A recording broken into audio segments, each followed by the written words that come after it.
nesta quinta-feira, 11 de janeiro de 2018. Vamos juntos até às 11h30 da manhã. Tem muita informação, tem muito assunto bom aqui para este povo que ocupa esta bancada discutir até às 11h30 da manhã. Eu convido você a ficar com a gente. Vamos então passar o cardápio do dia, amigo?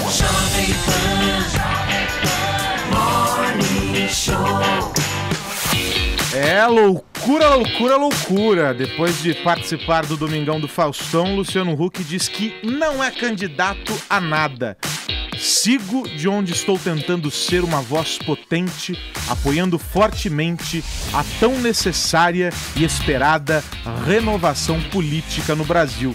Isso descreveu o apresentador, hein? Guerra do sexo. Mulheres chamam de apologia ao estupro a posição do grupo capitaneado pela atriz Catherine Deneuve e criticou as campanhas anti-assédio promovidas por artistas de Hollywood. Pode isso, minha gente? O brasileiro Jonathan Diniz afirma que premeditou a própria prisão na Venezuela para promover a ONG da qual é vice-presidente. Esses são só alguns dos assuntos de hoje no Morning Show e você fica com a gente porque o Morning tá só começando. Jovem Pan Morning Show, Morning Show. Hoje a gente retoma o protocolo, Paulinha. Bom dia. Bom dia. Vamos apresentar a nossa tag logo no começo do programa, né? Qual é a de hoje? Bom, Aro, você contou aí que o Lu Huck não vai ser candidato, né? Pelo menos é o que ele tá falando Huck, por aí. Amiga. Na verdade. Lu Huck, é assim que ele tá no seu WhatsApp. Toda a intimidade de Paula Carvalho. Tá vendo? Ele às vezes até aparece por aqui, o Lu Huck. Então, acho que abriu-se aí um espaço para um novo Maverick. É assim que fala o Tonholi? É assim, Togues? Quando corre por fora. Correndo Maverick. por fora. Quem seria esse outsider celebridade Quem na seria? nossa corrida presidencial? Ratinho? Amaury Júnior? Ed Piccoli? Será? Voltando às férias em Será campanha? Que ele tá trabalhando numa articulação política durante essas férias? Olha, eu não sei. Eu tive uma ideia aqui e talvez muitos me apoiem e a gente consiga subir essa tag. Vamos ver. Eu acho que nessa manhã a gente tem que lançar uma campanha e a campanha é Oprah Winfrey, presidente do Brasil, né? Você gosta de Oprah ou Arcon? Eu gosto. Olha, eu acho que não é tão difícil assim. É só ela se naturalizar brasileira, não é? Aparecer ali em meio ao povo, tomar um cafezinho, um pão na chapa. Ou seja, você tá querendo roubar ela do Partido Democrata. Eu acho que seria bastante tranquilo e eu acho que pode acontecer. E é por isso que hoje a hashtag é Sai Temer, entra Oprah. Boa! Vamos levantar essa Boa, tag. Paulinha. Eu tenho certeza que vai para os assuntos mais comentados do Brasil, com muitos gifs, muitos memes, muita alegria nessa manhã. E claro que se a gente emplacar nesses assuntos mais comentados do país, tem prêmio para você. Nós todos estamos de acordo com isso. Ah, claro, presidente. Tá É isso aí. vendo? Até ele apoia. Não, se tem o apoio, é isso. Sai Temer, entra Oprah. Essa é a nossa tag. Você participa lá pelo Twitter e pelo WhatsApp no 11 931 17 1009. Você, querido ouvinte, responda. O que pensa sobre essa história de gente de fora da política, né? Os chamados outsiders, disputando a presidência de um país. Ó, você pode dizer a sua opinião, você não precisa necessariamente citar um nome. Por exemplo, Reginaldo, candidato. Você não precisa citar e levantar essa bola pro cara, porque vai que ele acredita e o Reginaldo se candidata a presidente. Não é possível? Você pode simplesmente dizer sobre a ideia. Você acha isso legal? Não acha?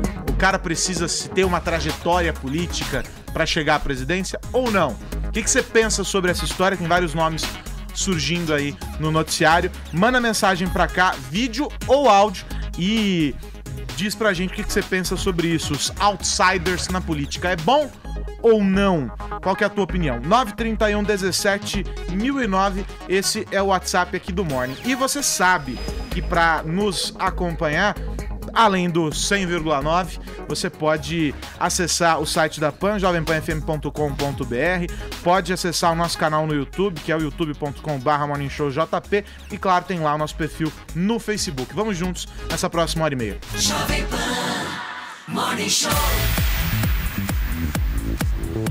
Pessoal, é o seguinte, hein? Vamos prestar atenção nessa história aqui, hein? Ô, Tonholi, você que é pai de uma menina, imagine-se nessa situação, tá? Vamos comigo. Você vai a uma loja de brinquedos e compra pra sua filha uma boneca. Trajada ali com um vestidinho rosa, portando um laço na cabeça.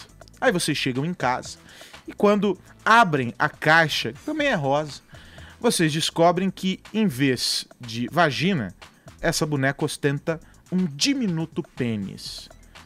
Então, todo mundo acompanhou a história. E agora eu pergunto... Um diminuto. Agora os inventa cada uma. Gostou, né? É. Agora é o seguinte, ô Vini. Diga. Essa história que eu narrei, ela é ficção ou é realidade? Não é fake news não, viu, Carlos Aros? Aconteceu mesmo lá em Ciudad del Este, no Paraguai, fronteira com o Brasil e Argentina, né? Uma região conhecida até por contrabando, por produtos falsificados, mas o que chamou a atenção foram essas lojas, foi mais de uma loja que estavam vendendo aí essas caixas com bonecas que aparentemente pareciam bonecas femininas, né, porque estavam dentro de caixas rosas, com vestidos rosas, com lacinho, mas quando você tirava a boneca da caixa, em vez de uma vagina, tinha um pênis. E aí a cidade ali acabou recebendo, né, a prefeitura da cidade acabou recebendo várias denúncias, né, de pais que compraram essas bonecas aí para as filhas até agora, no Dia de Reis, que eles comemoram lá no dia 6 de janeiro. Então as autoridades interviram e apreenderam todas essas centenas aí de caixas com essas bonecas e também fecharam as lojas em que elas estavam sendo comercializadas. Lacrou! Exatamente, Tonho. Olha, a ordem foi da prefeita Sandra Zacarias, que falou que não vai permitir que nenhum tipo de objeto ou boneca transgênero seja vendido fazendo apologia ao antinatural. E aí perguntaram pra ela, o que é o natural pra você? Ela falou, pra mim o natural é o que Deus nos deu. Então ela classificou aí a venda como uma aberração e disse que vai contra os valores pró-vida e pró-família da cidade. E pode mudar também a cabeça de meninos e meninas. E aí a prefeitura ainda afirmou que as medidas adotadas buscam resgatar e proteger os valores familiares e os direitos das meninas que poderiam ser afetados de maneira negativa. Então a cidade lá de Ciudad del Este, né, no Paraguai, não viu com bons olhos essa venda, essa comercialização. Alguns donos dessas lojas disseram que esses produtos vieram da China. E detalhe, que brasileiros e argentinos teriam achado engraçados, teriam até gostado aí dessas bonecas, mas não foi bem recebida lá na própria região, Carlos Aros. Essa, para quem nos acompanha por imagens, tem a foto, né, da caixa e de uma das bonecas aberta, pra gente entender exatamente o que estava naquela descrição inicial da chamada aqui da matéria do Vini. Agora, o que vocês pensam disso? Não, só para deixar claro que não existia nenhuma identificação, né, de Ou que seja, seriam você bonecas comprava trans. como uma boneca, vamos colocar aqui entre aspas, o normal, aquela que os pais estão acostumados a comprar. Exatamente. Desculpa, para os filhos. Que não teria problema nenhum você ter um boneco menino, né? Mas acho que talvez para alguns pais que não conseguissem driblar a situação. Pra explicar que um bebê também pode ser menino ou menina, não teria nada demais, mas eu acho que é mais pela questão da surpresa, né? Também. O problema de você comprar, Aros, brinquedo não certificado, dá nisso. Você quer comprar pipoquinha, vem peru. Você quer comprar peru, vem pipoquinha. Não tem como. Tem que ter, volto a dizer, tem que ter um disclaimer. Da mesma forma que o ministro da Cultura veio aqui e falou que ele não era contra nenhuma manifestação como essas que aconteceram aqui em São Paulo ou em outros estados, em que a criança tinha que tocar o corpo de uma pessoa, blá blá blá blá. A questão é a seguinte, se você tem um disclaimer falando essa exposição contém tal conteúdo, ou como disse o Vini, na caixa... Pode ser menino ou menina, isso aqui é um brinquedo ambivalente, você compra a pipoquinha, vem peru... Aí não tem problema. Mas mesmo que tivesse um disclaimer, um aviso, vocês acham ok uma boneca trajada como mulher, né? Ou pelo menos com vestes femininas? ter um pênis? Essa é uma pergunta que eu queria jogar aqui pra bancada. É que eu não vi a boneca. Olhando aí pelo que vê, tem uma ali que tá de amarelo, por exemplo, aquele bebezinho ali. É menina, é menino? porque É um bebê, o que bebê dá pra, é igual, o que parece, gente, meio... então, mas Agora, o que parece é tinha um que essa laço que tá na mão cabeça, da não sei senhora o quê. na O que foto, acontece eles é que é tiraram a difícil roupa. de explicar isso pra criança, entendeu? Eu Por acho que que o que tá negócio é o vestida seguinte. de menina e é um menino? Mas ali na caixa, Paulinha, você vê que tem, essa outra aí né? já tá Como professor, menina. eu me preocupo com o seguinte: será que as crianças já em tenra idade, que estão tendo educação sexual, estão tendo matérias se referindo ao trans? Será que isso já consta do universo didático das crianças? Será que isso já consta do universo da constelação familiar? Com certeza não. Então um produto desse é descabido por conta de você entregar um objeto que está não saber vazio de explicar. significado. É. Cabe educação, já que nós estamos em tempos do século XXI, cabe esse tipo de explicação em todas as esferas. Ô Bruno, a gente consegue ampliar essa imagem só pra gente poder ler esse texto que tá no canto direito inferior da tela? Não, eu leio. Eu daqui Você eu enxerga? enxergo. Lê o começo da frase em português, depois lê o começo da tá um frase pouco em inglês, por favor. É que tá um pouco há uma cortado aqui. diferença no texto, pelo que eu enxergo aqui. Depois você coloca ele no... Pronto, é Ah, só tá isso. cortado. Depois você coloca ele. E embaixo, then you put Aperta a baguinha. Then you put her... her. Então é ela, seria uma O boneca texto em menina. português traduz para... Ela. Coloca como ele. Em inglês, trata como ela. Então a identificação é confusa. Uma confusão aí Né? de linguagem. O que dá pra perceber nessa situação toda? A gente tá num mundo tão chato que um querendo dizer o que o outro pode fazer ou não, chegou nessa babaquice, essa chatice que é hoje a discussão do politicamente correto e daí por diante. A gente tem que ter consciência que o que o outro quer fazer, faça, não enchendo o seu saco, deixa cada um fazer o que quer fazer. Porém, eu vejo um perigo, eu percebo um perigo nesse tipo de abordagem, nesse tipo de venda, nesse tipo de compra de briga, porque tudo que é muito imposto goela abaixo acaba gerando mais o ódio do outro que está sendo provocado para ter aceitação do que ter realmente ou efetivamente essa aceitação. Ou seja, a partir do momento que eu me vejo como um diferente, uma minoria e eu quero ser aceito pelo outro, eu acho que seria um caminho mais inteligente você tentar conquistar esse respeito do que você enfiar goela abaixo, Até, como né, eu vejo em alguns movimentos. Que não haveria problema, como já foi dito aqui, um aviso muito claro e o pai escolhendo se ele vai querer apresentar isso pro filho. Aí vai do pai. Ok, agora, Já o que não pensando dá, no que ele vai abre a explicar, cara, né? Tem uma chega surpresa. lá e recebe a pergunta da pai, o que é isso? Você não pode ignorar, você tem que levar em consideração que a maioria das famílias hoje ainda são baseadas na tradição, baseadas no que é uma família tradicional. Pai, homem, mãe, mulher, filho, filha e daí por diante. O Não, sujeito que... acho que nem essa questão, é que é difícil explicar. Vou dar um exemplo que aconteceu na minha casa. A gente adotou um gato, que teoricamente era um gato Aí quando macho. você tirou a roupinha rosa... Não, mas o gato é muito difícil de identificar o gênero quando é muito pequeno. Então passou um tempo e o veterinário falou: então, gente, esse gato não é gato, é uma gata. E aí as crianças ficaram super confusas. E aí eu tive que explicar, gente, é um gato. Não é... Enfim, você tem que ter essa conversa, ter um jogo de cintura pra você poder explicar uma situação. No caso, eu não pude escolher também. Eu adotei achando que era macho, e daí tive que explicar que era fêmea, entrar nesse assunto, que é uma saia difícil, como o Tonholi falou aqui.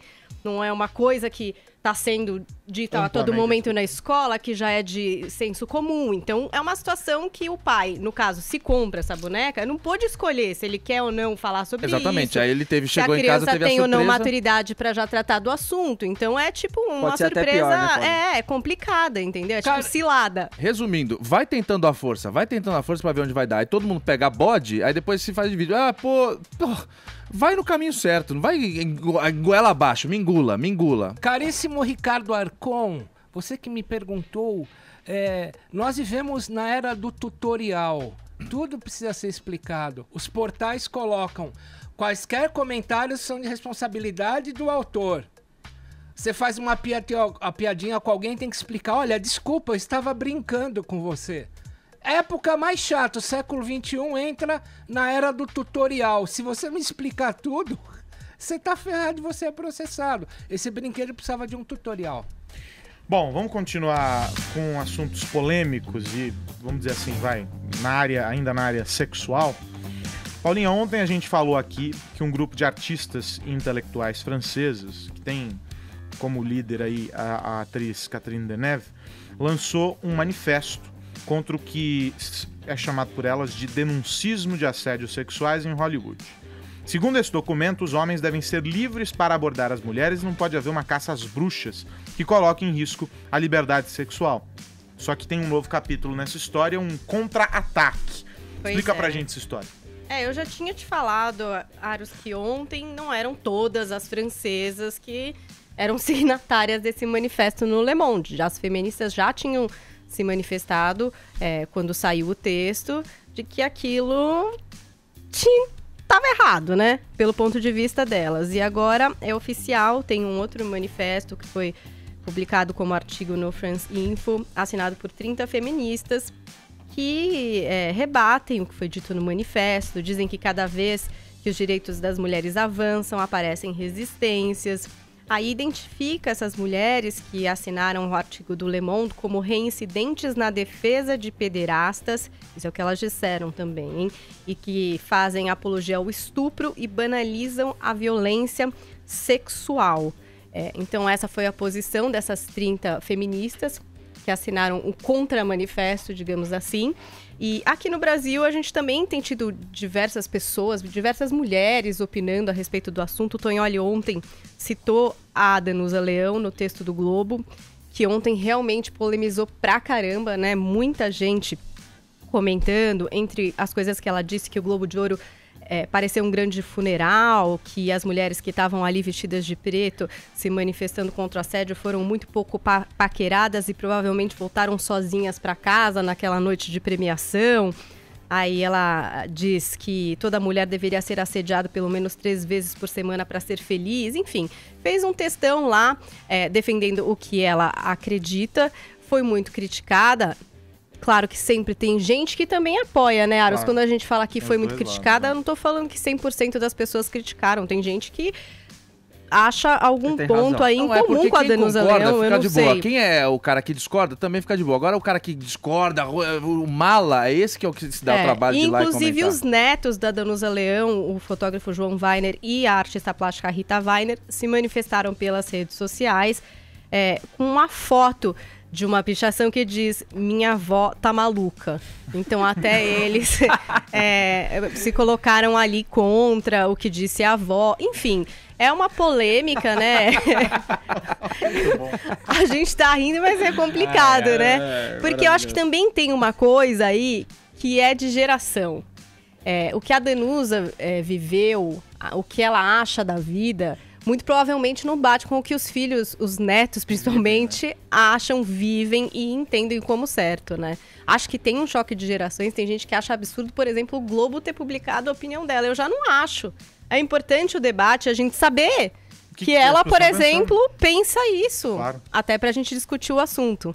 Não sei o que é que vocês acham a respeito disso. E aí, o que vocês pensam, Vini, Caio e Tonholi? Eu acho só complicado quando querem desqualificar um debate que está sendo um debate importante, né? Se você quer botar a sua opinião, botar o seu ponto de vista sobre assédio, que eu acho que é importante discutir. O Tonholi vira e mexe fala aqui, né? Hoje está realmente complexo essa ideia que a gente tem sobre o que é paquerar, o que é fazer uma cantada e o que é assédio.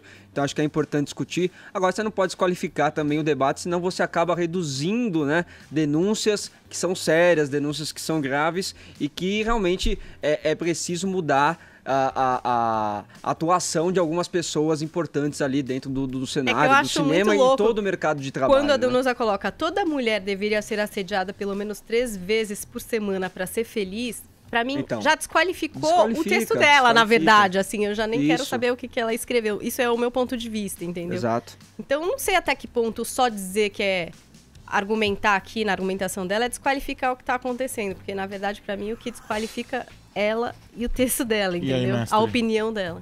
Eu acho que a gente tem que diferenciar muito claramente a paquera do abuso de poder com sedução, conforme nós temos visto nas denúncias. Essa sedução do tipo Harvey Weinstein eu uso o meu poder para te assediar, porque eu quero uma contrapartida em troca de você ter uma contrapartida. Agora, eu não vejo no ato da paquera, algo como assédio, seja de um ou do outro lado. O problema é quando você tem relações de poder envolvidas. Ambiente o cara de trabalho paquera também, né? a mina e fala assim, por exemplo, o presidente da Suprema Corte norte-americana, o John Roberts, publicou no dia 27 de dezembro uma determinação apurando que se investigue o assédio de advogadas estagiárias na Suprema Corte Americana. O que envolve aí? O poder do processo. Nós temos que dissociar muito claramente a paquera da época da Danusa Leão, a paquera daquilo que disse aqui ao vivo. Vocês vão de lembrar quando o Washington Oliveto veio aqui e falou: o Brasil, nunca vou esquecer essa frase dele, é o único país do mundo que tem mulher bonita na fila do ônibus, né?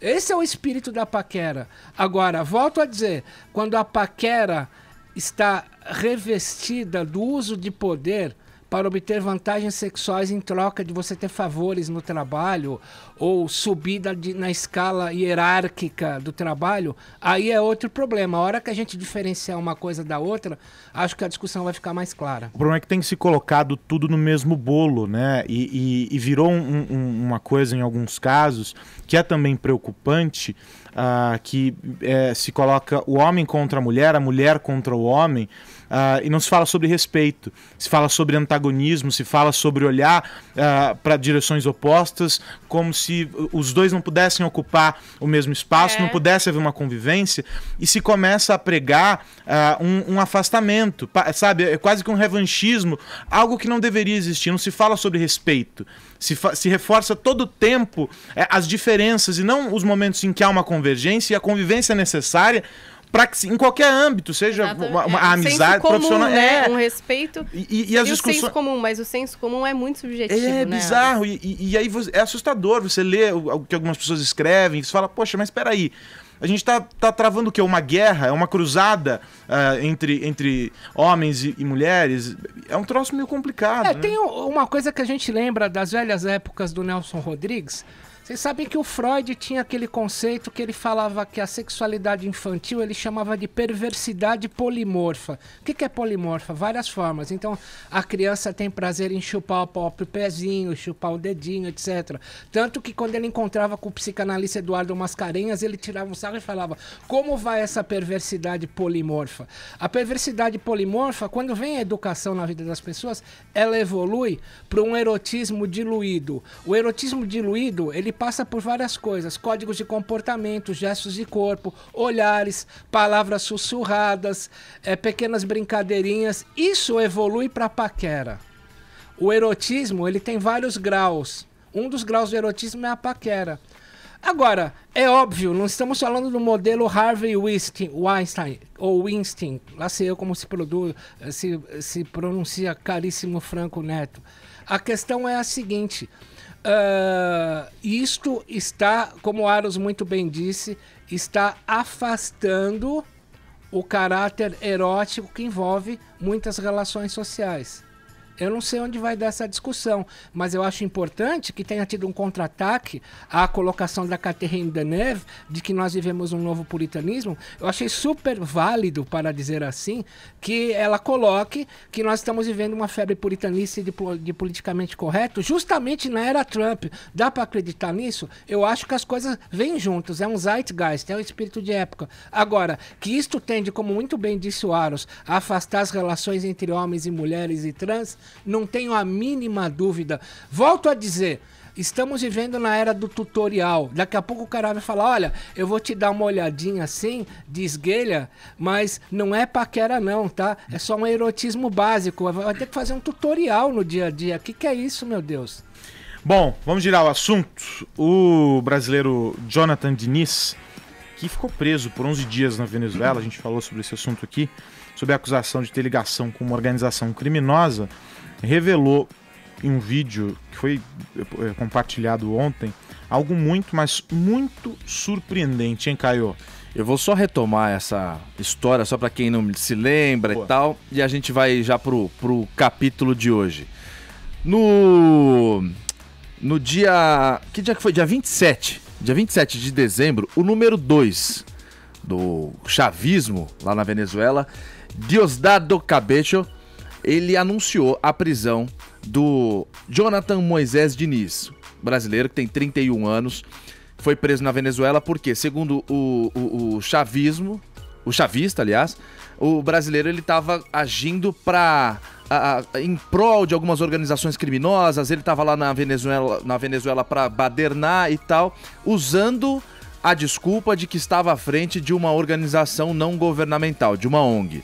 Foi preso, ficou 11 dias preso, o governo brasileiro teve que intervir nessa história, embora Brasil e Venezuela estão com relações rompidas. Inclusive, na semana passada, o embaixador brasileiro na Venezuela foi expulso e 3 dias depois, o venezuelano no Brasil também foi expulso. A Venezuela foi expulsa do bloco Mercosul e daí por diante. Tá um clima tenso. Olha o que esse brasileiro fez. Vamos ver. Quem é que solta? Vai, Brunão. Não é você? Eu fui pra cadeia justamente porque eu queria ir pra cadeia. Por que eu queria ir pra cadeia? Justamente para acontecer essa repercussão, para vocês prestarem atenção que tem criança morrendo de fome lá. Eu sozinho não ia ter nenhum poder de voz para chegar a minha mensagem a muita gente e a gente salvar essas crianças. Mas eu indo pra cadeia, aconteceu exatamente o que estava no meu plano. Chegar nas televisões, chegar as pessoas orarem. Graças a Deus não fizeram nada de mal comigo e o plano deu absolutamente certo. Desculpa deixar as pessoas ansiosas, mas o que eu digo é assim, os fins justificam os meios. Foram 11 dias de apreensão, foram 11 dias de orações, eu sei que muita gente se preocupou, só que minha vida não é nada. Minha vida não é nada. Tem criança morrendo todo santo dia lá. E se eu puder, com tudo isso que eu fiz, poder salvar uma criança que seja, já valeu tudo a pena. Tá, o discurso dele parece muito bonito, né? Você fala, Não, pô, não parece bonito. Olha que legal, o cara foi ajudar a criancinha. Não É parece mentira. bonito. Esse cara é um mentiroso. É um mentiroso e eu vou te dizer por que ele é um mentiroso. Ele foi com o pretexto de que iria ajudar uma organização, uma ONG, em prol das criancinhas. No fim de novembro, ele criou uma fanpage no Facebook com o nome de uma ONG que se chama Time to Change the Earth. Ou seja, é hora de mudar a Terra, é hora de mudar o planeta e tal. É mentira, essa ONG não existia, ele criou no finalzinho de novembro, dias antes dele partir para Venezuela. Ele só conseguiu arrecadar $200 com o pretexto de que ele estava juntando dinheiro para distribuir dinheiro para presente para criança. Aqui no Instagram dele, aquela câmera ali, né? As fotos que ele começou a postar em torno de criança começaram a ser postadas dia 16 de dezembro, pouquíssimos dias depois dele ter criado essa ONG. Até aí você fala, pô, mas qual que é o problema dele ter criado e já ter ido pra Venezuela? Nenhum. Só que no dia 16 de dezembro ele fez 4 posts com ações em volta de criança, no dia 17 de dezembro ele fez 6 posts, ele começou a fazer uma enxurrada de posts, tudo no mesmo dia, pro Instagram dele bombar de que ele tava com criancinha em volta, presentinho e tal. Você fala, pô, ele quer ajudar? Deixa o cara ajudar, tudo bem. Só que antes dele começar a ajudar as crianças, ele fazer post, ele tem um monte de postagem, desse teor aqui. Brunão, tem mais outro vídeo aqui pra gente ver. Quem tá ouvindo a gente agora no carro, não tá com imagem, tá ouvindo esses barulhos, é o que você tá imaginando, é quebra-quebra, ele foi pra Venezuela, esse vídeo é de junho de 2017, ele foi pra Venezuela ajudar o pessoal a fazer os protestos contra o Nicolás Maduro. E esse barulho que você tá ouvindo aí, então sobe o som aí, é tiro de bala de borracha, bomba de gás lacrimogênio e um monte de coisa. Aí você pode falar de novo, pô, Caio, para de ser chato, mas o cara tá lutando em prol do povo venezuelano, deixa o cara ajudar. Beleza, quer ajudar, quer manifestar, você tem o direito de fazer o que você quiser. Só que aí a gente vem numa questão muito delicada. O Jonathan, ele mora em Los Angeles, ele foi pra Venezuela já em junho participar das manifestações, foi agora em dezembro, a vez que ele foi preso, com o pretexto de que iria ajudar a criancinha. Ele não foi ajudar a criancinha nenhuma, ele foi de novo participar de protesto e acabou sendo preso. Pra não sair feio na foto, falou que foi preso de propósito, porque ele queria chamar atenção pra ONG. É mentira. O cara ele tem que botar na consciência dele o seguinte, de que ele correu primeiro um sério risco. Os opositores do Nicolás Maduro ficam presos por meses, na maioria dos casos, são torturados, às vezes mortos, e ele correu esse risco. Até aí a vida dele, ele que se dane, ele que faça o que ele quiser. Só que ele envolveu brigas diplomáticas. O Brasil e a Venezuela estão num momento muito tenso, como a gente acabou de falar. A Dilma Rousseff e o Lula passavam a mão na cabeça do Hugo Chávez na época e tal, eles tinham uma boa relação. O presidente Michel Temer fez a cabeça da Argentina, do Uruguai, do Paraguai para expulsarem a Venezuela do bloco. Tá um momento super tenso.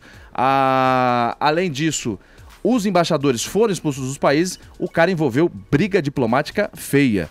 Ou seja, com uma brincadeira dele, uma vontade dele, ele envolveu nações, ele colocou em perigo muita gente por uma molecagem dele aí.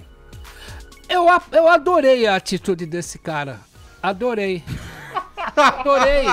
Tonholi. Cláudio Tonholi. Para, vai. Não, eu adorei ele lá lutar contra o pessoal do Maduro, né? Porque nós temos pesos e contrapesos. Qual que é o contrapeso? Vou falar de novo. No ano de 2014, essa denúncia eu fiz no meu blog, virou até inquérito na Polícia Federal. O vice do Hugo Chávez, o ministro de las Comunas do Maduro, Elias Rauá, veio para o Brasil treinar armadamente o MST, tudo marcado com o senhor João Pedro Stedley, foi preso pela Polícia Federal e quando ele foi, ele trazia um trabuco. Quando a PF foi revistar, sabe o que ele fez? Ele botou o trabuco em cima da babá da filha, a babá foi presa no lugar dele. E ele vinha treinar armadamente o nosso MST. Eu acho que essas Olha, mas vamos combinar o seguinte. Ele pode ir lá lutar, ele pode fazer o que quiser.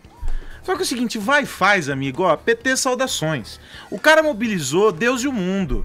O cara envolveu o Itamaraty. A mãe do cara, sabe-se Deus se ela tinha ideia do que ele tava fazendo ou não, fazendo páginas no Facebook em desespero por causa dele. Eu sou fã de anarquistas. Aí ele publica o vídeo com essa cara lavada, é tudo pelas criancinhas. Faltou tocar ABC aqui como BG. É o contrário do que os comunas fazem. Os caras não mandavam, o Fidel Castro não manda o Che Guevara pra Bolívia pra refazer a guerrilha internacional.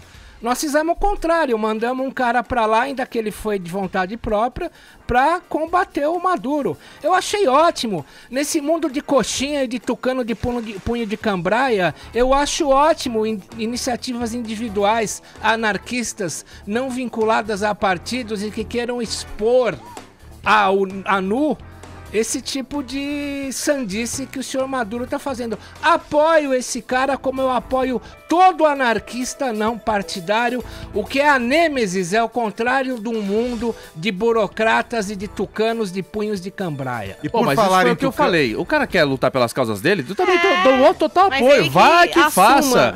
Mas assuma a bronca. O cara envolve o governo brasileiro pra fazer isso. A gente já tá com problema pra caramba pro cara ficar fazendo essa molecagem. É o anarquista Nutella, Tonholi. É o anarquista Nutella. Quem pagou a passagem dele? A mãe dele. Aí ele foi, ligou, ô mãe, compra passagem pra mim. Ela foi e pagou. O Tonholi tá defendendo o anarquismo Nutella. Ele mora em Miami, né, cara? E onde ele mora? Ele mora em Los Angeles. Ou seja, o cara é sustentado pela mãe, até eu sou você anarquista. Você também luta pelas minhas causas. Não vou eu acordar 5 da manhã pegar o ônibus pra vir trabalhar, Fidel Castro era sustentado pelos pais enquanto estudava direito. Bom, então, aí você pode fazer o que você quiser, né? Você tem tempo pra isso, né? Vamos virar a página, vai. Falar sobre a política nacional. Porque em entrevista ao Estadão nessa quinta-feira, o presidente Michel Temer admitiu que prefere o Henrique Meirelles no Ministério da Fazenda a vê-lo disputar a eleição presidencial. Ô, Caio, Tonholi, o que vocês acharam dessa entrevista aí? E há um elogio ao governador Geraldo Alckmin nela, né? Exatamente. Quer falar primeiro, Tonholi? Pode ir você. Eu vou só... O que acontece é o seguinte, ainda... Cortês, né? Achei bonito. Gentil, ele é gentil. Foi entrevista... É o anarquista mais gentil. É o anarquista mais gentil que eu já vi, Tonholi, cara. Tô voltando atrás. É o seguinte, em entrevista ao jornal Estado de São Paulo, o presidente Michel Temer foi perguntado, olha... O que você acha do Henrique Meirelles e tal, de um candidato que não seja da sigla do MDB, como o próprio ministro da Fazenda, Henrique Meirelles, que é do PSD, o que o senhor acha disso? Aí o presidente virou num tom meio meio não, completamente político, ele falou, não, o Henrique Meirelles, eu tenho certeza que sairia um excelente presidente, mas evidentemente para mim é melhor que ele fique no Ministério da Fazenda. Num tom meio que, não, pra mim é melhor que ele seja ministro, porque se ele for se lançar candidato efetivamente, ele vai ter que renunciar ao cargo antes do prazo. Ou seja, o Temer deu uma fala aí meio que amenizando, olha, pra mim é melhor que ele fique no ministério, que ele é um cara bom, mas ele, vendo pela entrelinha, não comprou a briga de virar e falou, não, Meirelles é o cara, vai ser o nosso candidato e tal.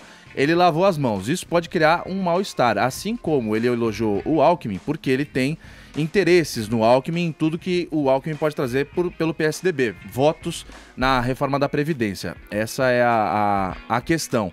E tem o lance dele ficar criando esses meio que conflitos, porque eu, se fosse o Henrique Meirelles, ia falar, porra, desculpa o palavrão, eu ia falar, pô, eu tô apoiando o cara aqui, tô ajudando ele a fazer um baita pacotão e tal, e ele dá uma lavada de mãos, eu acho que cria uma saia justa, ainda que pequena, cria uma saia justa. E aí, mestre, rapidinho antes da gente ir pro intervalo. Não, eu acho que o Temer está corrigindo algo muito grave, que foi a entrevista do Wellington Moreira Franco ao jornal o Globo, em que ele fala que estavam vários partidos sentados para ver a questão da eleição presidencial e que ele não pode falar nada sobre o Geraldo Alckmin porque ele não estava. Cortou ele como candidato virtual. Essa mesma fala foi endossada pelo Rodrigo Maia. O Alckmin não estava. Então acho que, como o Michel Temer há 1 mês e 2 semanas telefonou pro Geraldo Alckmin e ele busca a base de apoio do Alckmin para a reforma da Previdência, eu acho que mais uma vez ele está reparando injustiças cometidas no âmbito do poder, cometidas por Rodrigo Maia e por Wellington Moreira Franco. Vamos fazer uma parada rápida aqui no Morning Show, 10h38, horário de Brasília. Jovem Pan Morning Show. É isso, estamos de volta aqui com o Morning Show. Ô Vini, a gente terminou o bloco anterior falando sobre política. Certo. E vamos começar esse na mesma página, ok? Depois que o Luciano Huck foi ao Domingão do Faustão e falou sobre política, aumentaram as especulações sobre a possibilidade de ele disputar a corrida ao Palácio do Planalto. Isso fez com que o apresentador fosse ao Facebook para colocar os pingos nos is. O que o Luciano Huck escreveu por lá, hein? Eu escrevi mais uma vez, mestre Toioli, que eu não serei candidato. Eu vou soletrar N-A-T-O, não serei candidato. Mestre Reginaldo, sou na caixa. É isso, Carlos Aros. Luciano Huck usando o Facebook aí para negar mais uma vez que não será candidato em 2018. Ele voltou aí a se manifestar depois de toda a repercussão que deu a entrevista dele junto com a Angélica lá no Domingão do Faustão. O Huck disse que, como política é um assunto do qual ele não trata muito aí na televisão, é normal até que as especulações de todo tipo voltassem aí a circular sobre o nome dele, mas que em tempos de terra arrasada na política brasileira, muita gente ouve o que quer e não o que foi dito. Será que foi um recado para o Lindbergh Farias, para o Paulo Pimenta, né, que entraram com aquela ação contra ele no TSE, né, os parlamentares petistas aí que não gostaram nada daquela entrevista dele no Faustão. Então ele fez questão de repetir que não será candidato a nada, que ele vai seguir onde está e tentando aí ser, portanto, uma voz potente, apoiando fortemente a necessária e esperada renovação política no Brasil, mas nesse momento pelos meios cívicos. E aí ele citou novamente os movimentos do qual ele faz parte, né, do movimento Agora e do Renova, que buscam aí, segundo ele, oxigenar a política brasileira com novas cabeças, ideias e práticas. Lembrando que eu falei aqui dessa ação que o PT moveu contra o Luciano Huck, contra a Globo e contra o Faustão também, por aquela entrevista, né, da qual eles acharam que era ali uma candidatura antecipada do Luciano Huck, que ele estava usando de um espaço, de um microfone que os outros não iriam ter, e o TSE está analisando aí toda essa questão, mas a Globo também informou ontem, né, em nota oficial, que está somente cumprindo aí a legislação eleitoral, que tem uma política interna rigorosa e que não apoia qualquer candidato nas eleições de 2018, que ela coloca para todos os funcionários. Quem quisesse candidato em 2018 que saia da emissora e a gente segue a nossa vida aqui. Lembrando que essa entrevista pro Faustão foi gravada no dia 11 de novembro, antes dele ter ter feito aquela publicação na Folha, né, um artigo dizendo que não... Ah, a entrevista foi gravada antes do artigo. Antes do artigo, e agora ele reafirma mais uma vez que não será candidato à presidência da República. Ô, Tonholi, Yes. a gente já falou sobre esse assunto, você citou o Merval Pereira e etc, mas não sei não, hein? Acho que ele tá fora. A questão é a seguinte, o PT não tinha se movimentado judicialmente contra a Globo antes de ter lido o artigo do Merval Pereira no Globo. Aliás, sou fã do Merval Pereira. Na última linha do artigo, o Merval Pereira, que é editorialista do Globo, que muitas vezes dá os recados da família Marinho, termina o seu longo artigo falando que Luciano Huck provavelmente volta a ser candidato. Isso foi interpretado como um decifra-me eu te devoro ou como uma senha para que o Grupo Globo tivesse liberado a candidatura do Luciano Huck. Tem também visitas que o Luciano Huck recebeu por época das festas do pessoal do Democratas. Tem o ex-presidente do Banco Central, o Armínio Fraga, circulando por aí falando que o Huck é candidato. Então, não está se colhendo elementos apenas a partir do que se falou na telinha da Globo. Começaram a se colher elementos colaterais, oblíquos, ladinos, de lado, que indicam que o Luciano Huck estaria se movimentando nesse sentido. Mas volto a dizer, Aros, o que moveu essa ação do PT foi mais a conclusão do artigo do Merval do que a própria ida, Vini, do Luciano Huck ao Faustão no domingo, ainda que tendo sido gravado em novembro. Mas e a caravana do Lula no Rio de Janeiro, no Nordeste, não é campanha antecipada também? Lógico que é. Eu não consigo entender. Caixa 2 não é um uso também indevido de recursos para se promover, se lançar candidato? Eu não sei, não tô falando que é legítimo o uso ou não da TV Globo do Luciano Huck e tal, mas ele não foi lá falando, olha, eu vou ser candidato e tal. Ao contrário. Ao contrário. Então também, o PT tá com medo que eu vou te falar também, né? Todos os candidatos, não vou falar todos, que senão todo mundo vai se doer. 99% dos candidatos, você que tá me ouvindo e tá se ofendendo, você pertence ao 0,01. Fazem uso indevido pra se lançar candidato, uai. Pra lançar campanha. Os caras viajam também, ficam umas discussões bestas, né? E aí ficam o quê? Abarrotando a justiça e aí vai o que deve ser mesmo julgado, se bem que são justiças diferentes, mas enfim.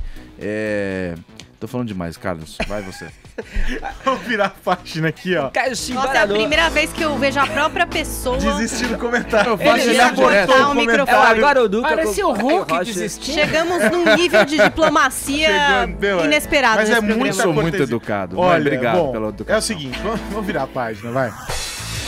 Paris nem sempre é uma festa, hein, Caio? Homens encapuzados e armados com machados assaltaram o Hotel Ritz, na capital francesa, nesta quarta-feira. Foi. Conta pra gente esse caso. Foi. Ó, o Brunão já até colocou uma foto aí. Essa é a fachada do Hotel Ritz, que é um dos mais luxuosos em Paris. Belíssimo hotel. Nossa, quer dizer assim, mentira, nunca fui. Mas ele é muito bom o hotel e tal, é um dos mais chiques. E lá, por ele ter Caio conversa com ele mesmo. Eu acho isso ótimo. Ele é genial, porque ele fala, ele debate com ele mesmo comenta, ele se conta. É muito bom, cara. Vambora. Vocês vão deixar eu falar? Vamos lá. Claro. Por favor. Por ele agregar muito valor, por ele ter muita credibilidade e tal, tá me fugindo a palavra, mas por ele ser muito chique lá em Paris, muitas joalherias deixam expostas as peças que produz e tal, nas vitrines do Hotel Ritz. E ontem, um grupo de assaltantes, 5 assaltantes, chegaram com machado e tudo mais, pedaço de pau, e começaram a quebrar as vitrines do Hotel Ritz para roubar as joias que estavam expostas. Pouco tempo depois, o pessoal percebeu a movimentação, porque eles não chegaram na miúda, não. Eles chegaram quebrando, arrombando tudo e começaram a catar tudo Uma aquilo tática bastante sutil, aliás. Bastante sutil. Pegar tudo que eles tinham mais interesse. Naturalmente deve ter sido uma coisa bem premeditada, eles já sabiam onde estava aquele colar que eles queriam, aquela coisa que eles queriam e tal, tinha interesse, e daí por diante. Foi uma ação bem rápida, durou poucos minutos. Cerca de 12 minutos depois, a polícia chegou. Aí não encontrou mais ninguém. Tem um vídeo do momento que os policiais chegaram e ficaram ali meio só olhando o que aconteceu. Eles foram embora a francesa? Tem o vídeo, como eu ia dizer, tem o vídeo. Vamos seguir adiante. vai. Tava demorando. Tava demorando, né? Já fazia o quê? Uns 2 dias já? É. Não tem o vídeo, não tem o vídeo. Era pra ter, Bruno, mas tô brincando, não tem o vídeo.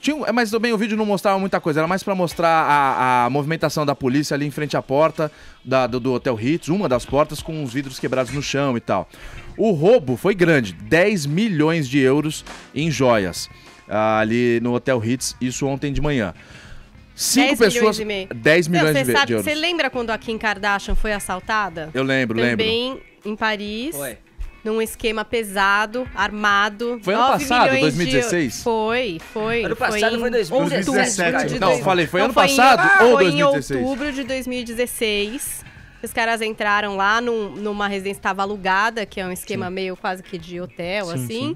E assaltaram 9 milhões também de euros em joias. Roubados de Kim Kardashian. Ou seja, muita coincidência, no mesmo lugar, mais ou menos o mesmo valor, na mesma cidade.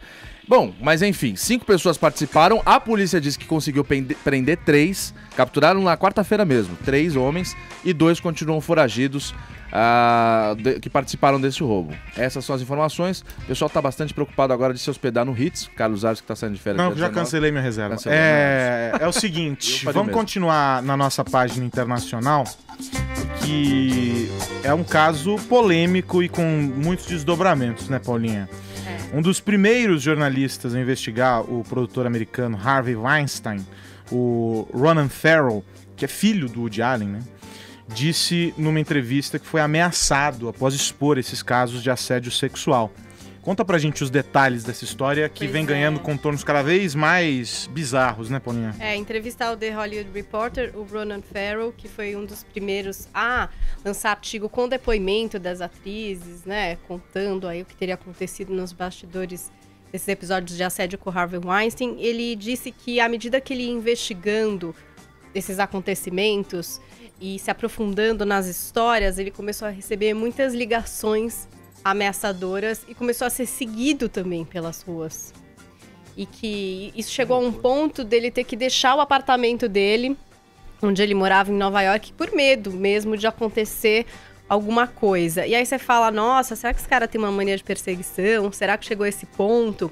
E aí eu me lembro bem de quando começaram a surgir as denúncias de um artigo que eu até mandei pro Tonholi, que gosta dessas coisas investigativas e tal, que dizia que o Harvey Weinstein tinha ligações com a Mossad, não era isso? Tonholi, ele contratava agentes para coagir essas mulheres que tinham, sei lá, sido vítimas de assédio. Mas assim, num esquemas muito malucos, né, Tonholi? Tem uma agência em Los Angeles feita por ex-agentes do Mossad que chama, aqui nós estamos no, como diz o Edgar Piccoli, no cubo multicolorido, aquela se chama o cubo negro, Black Cube, né? Então ele contratou agentes da Black Cube, eles faziam dossiês contra a pessoa, levantavam se havia briga jurídica, quem eram os amigos no Facebook, se tinham se comportado mal no Twitter, faziam um dossiê perfeito, chegava para a pessoa e falava, olha, eu tenho isso contra você, esses são os seus amigos, esses são os seus inimigos, eu posso fazer disso, desse limão, uma limonada, portanto, fique na sua, fique no sapatinho. Black Cube, agência.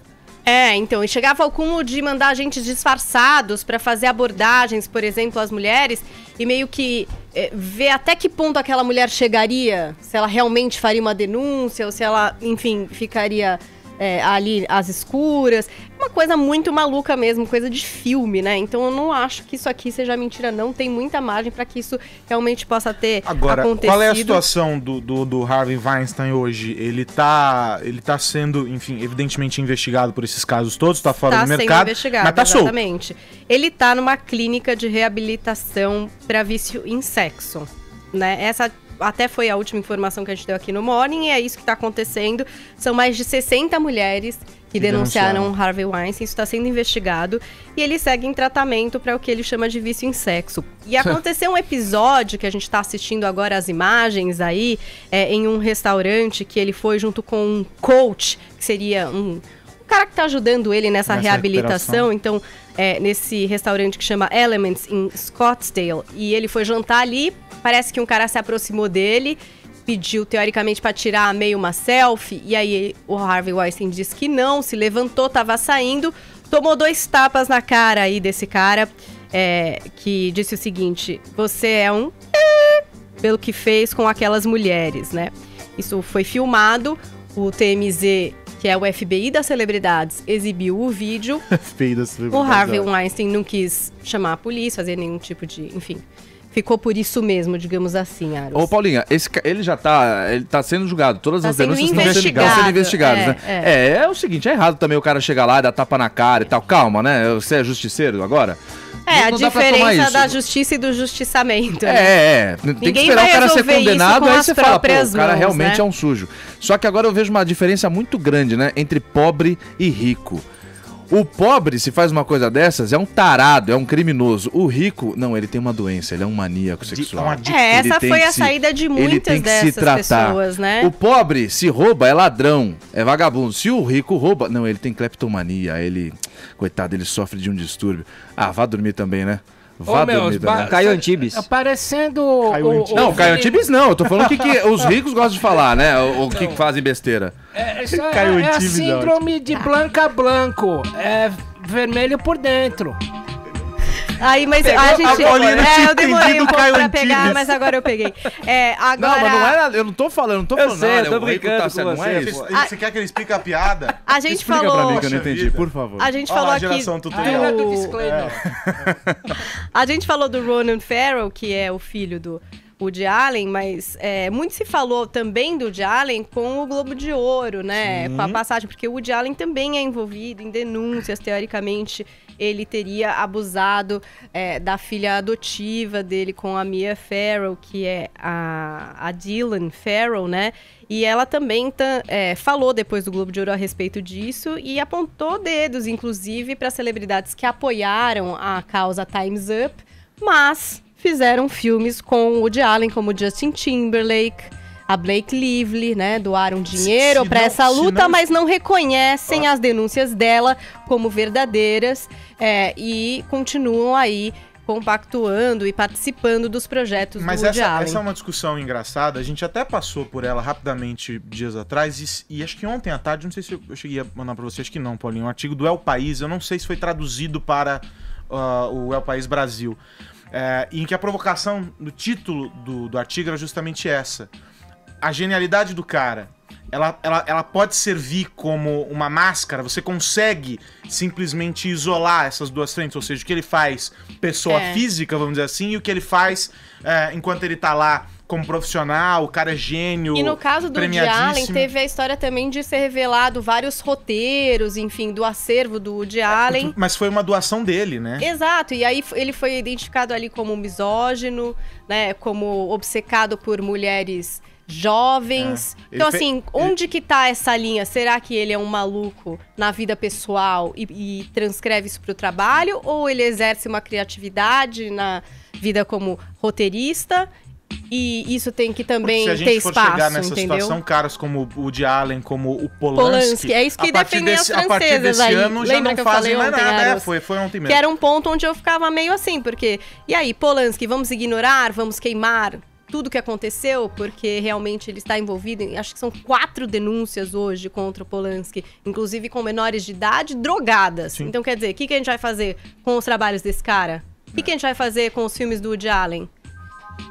É muito complicado, né? Bom, e é um tema que segue e não se esgota de jeito nenhum. Ô Vini, me diga uma coisa. Vamos lá. Como é que tá o pequeno Yuri? Tá tudo certo, cara. Tá tudo certo, deixando você dormir à noite ou não? Mais ou menos, Mais ou menos, né? Normal, né? Mais ou menos. Agora é o seguinte, como é que você, quando foi escolher o nome do seu pequeno, fez?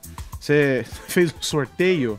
Foi um bolão em casa pra definir o nome do herdeiro? Comprou o livro do bebê? Foram jogados alguns nomes na mesa e aí eu escolhi Yuri. Aí você que inspirou a Patrícia Bravanel, foi isso? Eles usaram o seu método pra escolha do nome do filho. Mais ou menos assim, viu, caros Aras? Patrícia Bravanel, que ontem deu à luz ao seu segundo filho, na verdade uma filha, né? Que já tem nome definido, é Jane, que é o nome da avó do Fábio Faria, esposo da Patrícia Bravanel, ele que é deputado. E também foi uma ajuda ali do filho mais velho dela, o Pedro, de 3 anos, né? Ela até divulgou um vídeo pelo Instagram dela, falando alguns nomes para o filho, e todos ele falava, não. Chegou no Jânio, ele gostou, começou a falar o nome, e depois ela fez também um sorteio ali, colocou no papelzinho alguns nomes e sorteou justamente esse nome Jane, né? Que vai ser então aí a 10ª. Jane não é nome de rico. A 11ª neta. Olha o Caio Antibes se manifestando. Caio Antibes bombando. Jane Abravanel não é bonito. Tem gente no chat ainda que não entendeu a piada, é brincadeira. Eita. Aí é o seguinte, é a 11ª neta do Silvio Santos, né? Ela que nasceu aí no Hospital Albert Einstein aqui em São Paulo, tá tudo certo aí com a Jane, a segunda filha da Patrícia Abravanel. A gente pode... Tem alguma foto aí, Bia, do Instagram da Patrícia Abravanel, comemorando, né, o fato aí dessa filha dela ter nascido com muita saúde, e ela colocou, né, a convicção dele me convenceu, que é a convicção do Pedro, né, o filho mais velho, falando esse nome, e o significado também, né, ontem tirei na sorte acreditando que Deus iria me ajudar a decidir. Patrícia Abravanel, que é sempre muito religiosa. Sei né? que tinha rolado tipo um peão do nome próprio, alguma coisa assim, um game tipo Silvio Santos. Não. Dá um Google aqui. Eu vou pegar aqui porque ela colocou também no Instagram dela, mas parece mesmo, né, Carlos Aras, uma coisa do Silvio Santos. Vamos sortear aqui o nome do bebê. É bem bolado. Significa Deus é cheio de graça, agradecida por Deus, ou a graça e misericórdia de Deus, e Deus perdoa. Jane é considerada significa tudo, uma versão feminina de João. Então, é esse o nome aí da 11ª neta de Silvio Santos, cara. Perfeito. É tipo aquelas palavras em Tupi-Guarani, né? Você fala, sei lá, eu vou chutar uma. Anhangabaú. O que significa? Significa menino que nasce no sol claro das 6 da manhã, obedece o pai quando vai pescar no rio. Só que, cara, uma palavra significa... Não teve graça. Eu achava que era só o metrô. Bom, é o seguinte. Não entendi nada. 11 horas, 1 minuto, horário de Brasília. Começo. Bom, voltamos com o Morning Show. Ô, Paulinha, como é que tá a nossa hashtag SaiTemer entra Oprah? Temos aqui memes maravilhosos, você pode participar usando a tag. Vamos para os assuntos mais comentados do Brasil, hein? Quero aquela aceleração dos meus cabos eleitorais de Oprah Winfrey. Todo mundo Ou bombando. também quem é contra pode fazer o seu meme, o seu gif também. Não tem problema nenhum, entendeu? Tá tudo certo, tá? Paz com S aqui no Twitter. Tem também gente fazendo meme da Jane, a neta do Silvio. Já tem meme, Tem. Já? Min Tarzan, você Jane. Oi! Muito bom. Pode participar aqui, tá tudo E a certo. minha piada depois que é ruim. Tá. Olha, não fui eu que Ai, fiz, tô apenas ficou lendo mal, ficou um mal com caríssimo isso. ouvinte Isso, cara, maravilhoso eu do adoro Morning essas Show. As piadas são incríveis. E a gente perguntou para os nossos ouvintes o que eles acham sobre essa história dos outsiders disputando a presidência de um país. Tem mensagem aí, Reginaldo? Pessoal do Morning Show, meu nome é Luiz Antônio Paiga. Eu acho o seguinte, não importa se ele é outsider ou insider, o que importa é a competência. Acredito que o outsider hoje ganhe muito mais, porque lá dentro é um caldeirão das bruxas, né? Só falta a gente queimar. Bom dia, Morning Show, é a Bia de São Paulo. Sobre a questão da política, eu penso o seguinte, eu acho que como para qualquer profissão nós precisamos de uma especialização. O médico vai fazer medicina, o veterinário, a faculdade veterinária, o jornalista, como muitos de vocês aí. Então eu acho que a pessoa deveria fazer uma faculdade que seja para deputado, senador, vereador, governador, até presidente. O cara tem que se especializar, estudar muito para merecer ganhar o que ganha também, né? Beijão. Bom dia, aqui que fala é Valdemar de Recife. Escuto todo dia, antes de ir ao trabalho, o Morning Show. O caso é o seguinte, eu sou completamente a favor, em parte, né? Porque tem que ter uma pessoa com caráter ilibado e etc e tal. Um abraço e show aí no Morning Show. Oi, bom dia, Morning Show. Amo o programa de vocês. Assisto todo dia aqui pelo YouTube, em Brasília ou em qualquer outro lugar que eu estiver.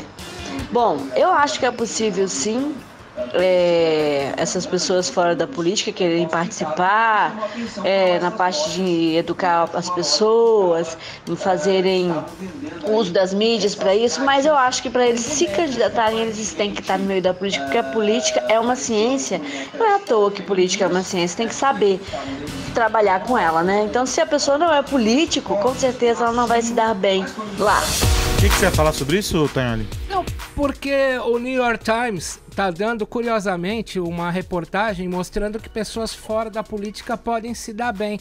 E está lançando também como candidatos à presidência no próximo mandato, óbvio. Além da Oprah Winfrey, estão lançando o George Clooney, o Zuckerberg, dono do Facebook, e o fortudão Dwayne Johnson. The Rock. Para lembrar que nós tivemos políticos, todo político americano Maverick que correu por fora era ator.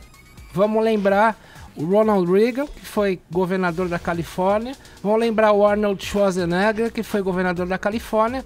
E vamos lembrar o Clint Eastwood, que foi governador do pequeno município de Carmel. Se deram bem. O Reagan nem tanto em 67, mas teoricamente se deram bem. Bom, vamos para nossa página de turismo. Vamos falar, claro, sobre uma das atrações do Rio de Janeiro, Reginaldo. Estou falando sobre os traficantes armados que circulam pelo Complexo da Maré. Vamos ver o vídeo. Isso é uma comemoração pela chegada de armas lá. Evidentemente nós vamos deixar o som, porque alguns impropérios são ditos, mas de todo modo é uma comemoração. A polícia diz que está investigando essa história e tudo mais, só que esse vídeo já correu os grupos de WhatsApp por aí, os traficantes filmando o trajeto com as armas e etc. E, enfim, situação complicada essa do seu Rio de Janeiro, hein, Rodrigo Viga? Fala, Aros Pancadão, beleza? Tava esperando o apelido de hoje. Pra todo mundo, né? Aros Pancadão. Tudo tranquilo, rapaz? Aqui tá tranquilo, por aí as imagens me mostram que não muito, né? Tá tranquilo, tá maneiro, tá favorável. Por que eu tô cantando um funk, rapaz? Porque, enfim, infelizmente, uma ligação quase que umbilical entre esse estilo musical. Não tô dizendo que todo funkeiro tem ligação com o tráfico de droga. Agora, todo traficante de drogas gosta de funk. Viu, meu caro Mano Brown? Meu caro Carlos Aros, eu adoro te chamar de Mano Brown, rapaz. É porque você fala com o Brown 2 horários por dia, rola uma fixação, né? Não, mas vocês falam tanto no microfone que eu já falei, vocês são aquele combo, 2 em 1, com todo respeito, é claro. Ô, meu caro Aros Pancadão, o que acontece é o seguinte, nos últimos dias o que vimos aqui no Rio de Janeiro foi uma espécie de tráfico-ostentação. Por que eu tô chamando de tráfico-ostentação? Porque bandido que é bandido, que já é malandro, que já é cascudo, que já é da praça, já está rodado há muito tempo, não faz esse tipo de coisa. Mas essa molecada, vou dizer aqui que é a nova geração da bandidagem, viu, meu caro Carlos Ares? Por quê? Porque eles ficam se autopromovendo, entrando nessa onda das mídias e redes sociais, divulgando tudo que fazem. Por exemplo, outro dia postaram um carro da polícia passando com policiais com fuzis, 2 bandidos com fuzis também apontados para o carro da polícia. A polícia passa como se nada tivesse acontecendo. Recentemente também, um vendedor de drogas que montou a sua barraquinha, a sua banca, a 50 metros da UPP da Mangueira, estava lá, droga X por tantos reais, droga Y por tantos reais, não tô nem aí para a polícia, olha lá, olha a UPP lá. Esses e outros casos. Outro dia também um outro grupo saindo de um baile funk, ostentando armas, ostentando justamente as imagens que nós temos aí no Complexo da Maré, na zona norte do Rio de Janeiro, tentando se mostrar, se exibir e intimidar os moradores daquela comunidade. Eu, sinceramente, honestamente, eu não sei o que está acontecendo. Porém, contudo, entretanto, todavia, como diz a norma culta da língua, muito admirada pelo meu amigo Tonholi, eu diria que a polícia do Rio de Janeiro já está investigando, está tentando encontrar esses jovens traficantes de drogas, vai prender um aqui, outro acolá, e daqui a pouco vem aquela ordem de cima do pessoal mais cascudo, mais antigo, mais sênior, se bem que não vivem muito esses caras, né? Para com essa brincadeira, porque senão vai dar M, Carlos Aros. E aí, Tonholi? Caríssimo Viga, caríssimo Aros, eu comecei a trabalhar como repórter na revista Veja, eu tinha 27 anos. Depois eu fui para a Folha de São Paulo. Em ambos os empregos, eu tive que ir muito para a favela carioca.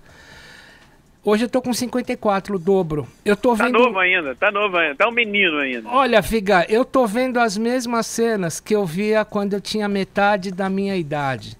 Os mesmos traficantes, com armas um pouco mais complexas, as mesmas indignações da sociedade civil, só que, por um lado agora, eu não tenho mais o Brizola liberando o Badaró para que traficante pudesse estabelecer os seus territórios com total liberdade.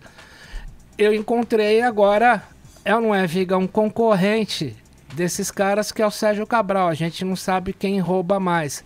Agora, se tem uma das coisas que me dói muito, me dói por dentro, é saber que eu vejo as mesmas cenas profissionalmente há 27 anos e ninguém fez nada pelo estado do Rio de Janeiro, muito pelo contrário, o senhor Sérgio Cabral piorou a situação com a novidade que eu e o Viga sabemos bem. Obteve lucros astronômicos fazendo uso de 2 astrólogos que são seus doleiros. Viga, um abração pra você, hein?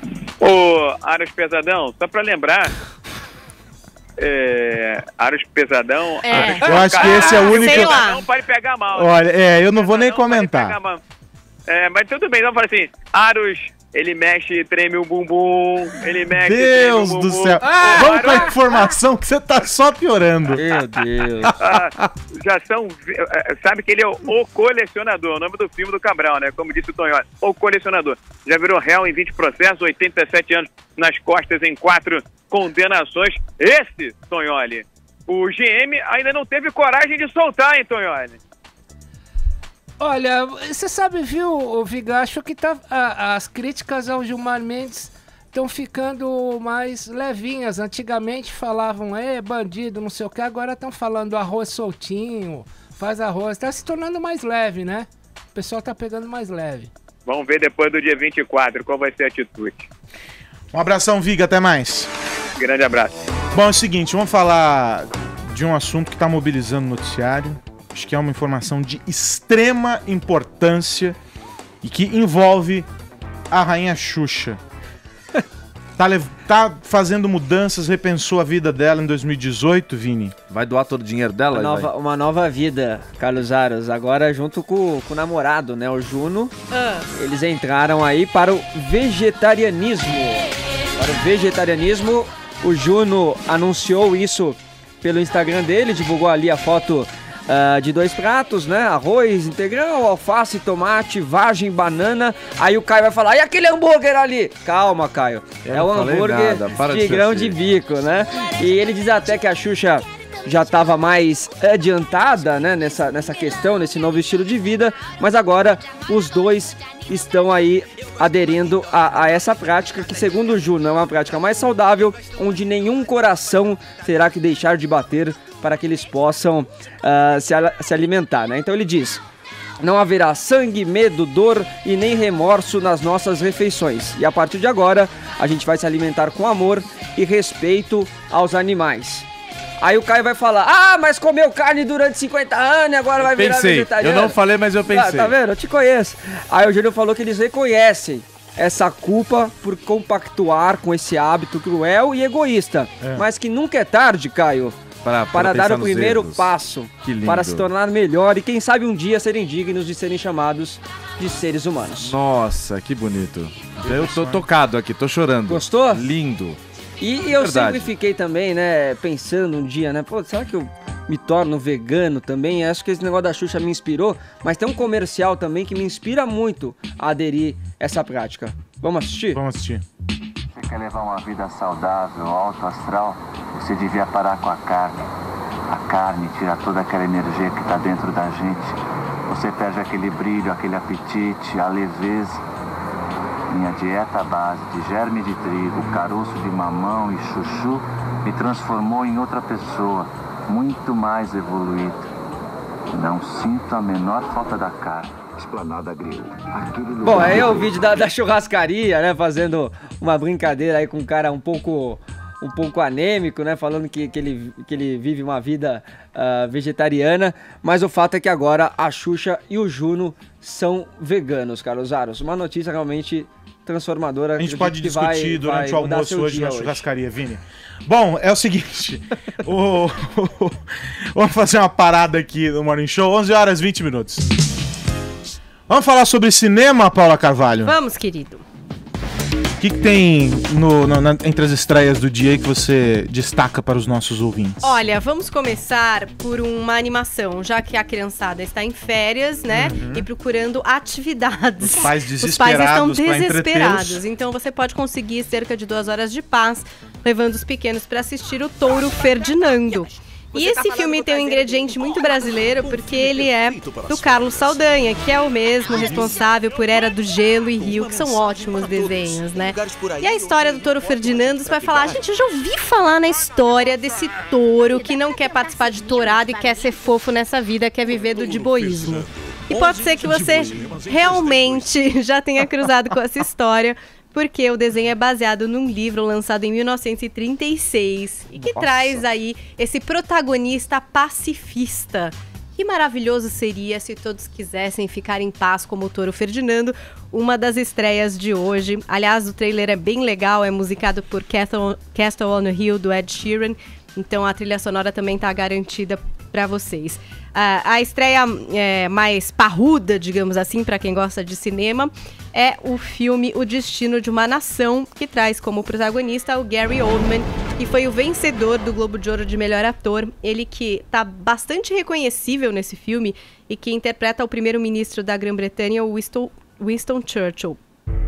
O tempo do filme, onde a gente vai focar, né, em toda a trajetória do Churchill, é ali na Segunda Guerra Mundial, exatamente quando Churchill vai ter que tomar algumas decisões muito importantes, né? Ou vai tratar a paz com os nazistas, ou vai continuar lutando pela liberdade. Exatamente os bastidores, o que a gente pôde ver num outro filme, o Dunkirk, do Christopher Nolan. Então, em Dunkirk, a gente vê o que aconteceu ali, em plena batalha e na travessia dos britânicos para buscarem os ingleses e franceses que estavam intocados ali, né, em Dunkirk.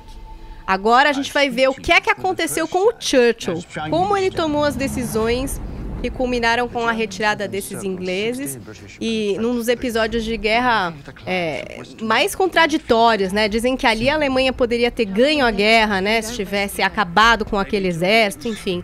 É bastante interessante. O Winston Churchill é um personagem incrível, até para quem acompanha a série The Crown. Ele é interpretado pelo John Lithgow.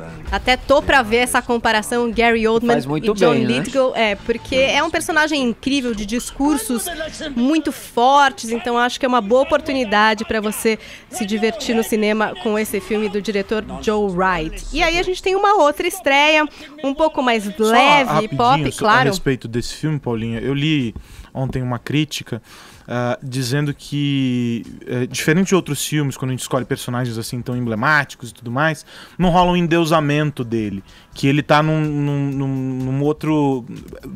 A história é contada de uma outra forma e é mais realista, sabe? Colocando mais algumas humana, situações, né? Mais humana, que aproxima você da história. E tem uma biografia que tá nas livrarias sobre o Churchill, feito um livro, 2 volumes, é uma caixa lindíssima, ou seja, é um personagem que tá ali sendo bastante revisitado, né?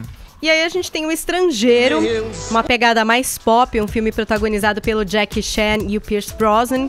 É um drama de ação, então no trailer a gente é apresentado por que acontece no filme, uma explosão em que o personagem do Jackie Chan perde a filha.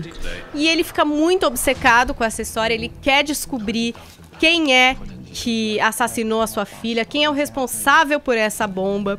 E a pessoa que ele acredita que pode desvendar essa história é o personagem do Pierce Brosnan.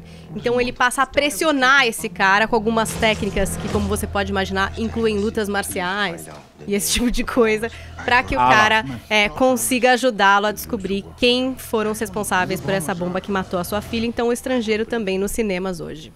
E bom, pra gente encerrar, só um destaque sobre o Eric Clapton. O músico deu uma entrevista para a BBC e ele falou que tá apreensivo em tocar guitarra e cantar porque tá com zumbidos no ouvido, e ele no ano passado sofreu uma neuropatia periférica, que são danos nos nervos que causam fraqueza, dormência e dor. E ele fala sobre o sofrimento que é tocar guitarra e o quanto ele sabe que é um sofrimento também saber que isso não vai melhorar. E disse que tem ainda shows que ele vai continuar fazendo porque essas agendas já estão fechadas, só que ele diz assim, o único problema é que eu estou ficando surdo. E ele diz assim, espero que as pessoas venham me ver a mim mais do que pela curiosidade. Sei que isso faz parte porque é incrível que eu ainda esteja aqui. Aros, eu perguntei pro Lula, do que você gosta de música? Ele falou, sou cleptomaníaco. Clapton's God. Temos vencedores? Temos aqui a Bia de São Paulo, Carlos Aros. Fechado. Então acabou o Morning Show de hoje. É o som de Eric Clapton. Amanhã tem mais às 10 da manhã. Tchau, Caio. Tchau, Daniel. Tchau, Paulinho. Tchau, Aros.